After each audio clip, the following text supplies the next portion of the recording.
outlook there about just how long it will take for Europe to pull out of the crisis. Joining us now, David Costa, Dean at Robert Kennedy College, who's with us live from Zurich. So, David, the downgrades from S&P, give us your overview first on how important this S&P move is to Europe.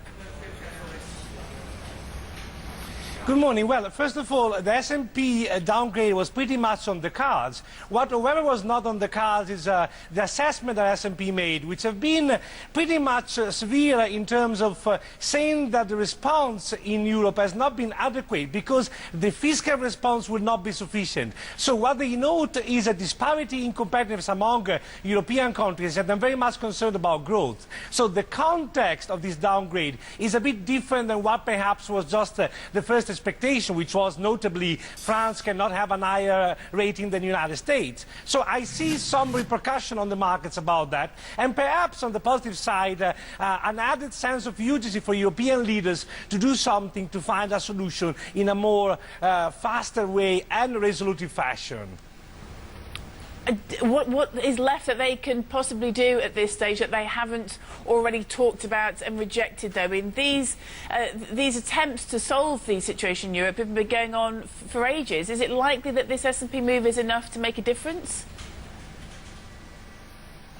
Well, it is difficult to say whether it will make a difference, but it should certainly make a difference because all those summits, all those meetings coming out with these beaten pieces have not been sufficient both for the market and S&P, and because there is a negative watch in most of the downgraded countries. If there isn't any decisive reply from Europe, any change in the policy decision, there will be further downgrades. And I also expect further downgrades in the banking sector, which that might have an even higher impact than this pre-announced and much on the cards downgrade of sovereign debt. So there has to be some sort of response, and very crucially, there has to be found a solution for the Greek problem, because everything started there, and the default of Greece would have very, very negative repercussions across all the sovereign debt and across all the markets in Europe.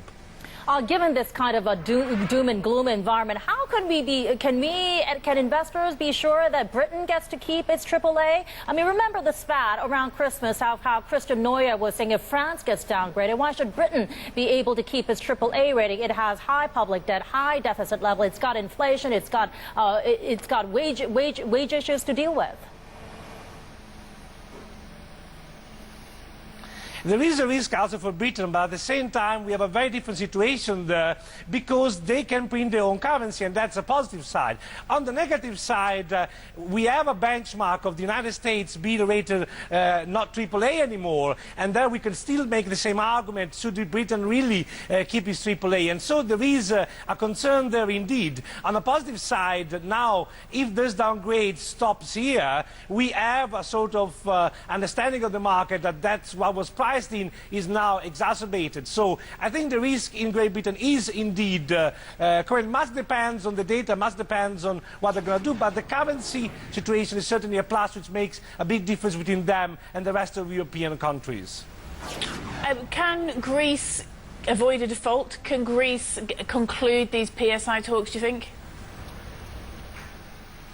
Well, Germany is certainly helping. We had the foreign minister flying yesterday to Greece, and also Angela Merkel made some comments on yesterday, making it very clear that Greece has to do whatever it takes.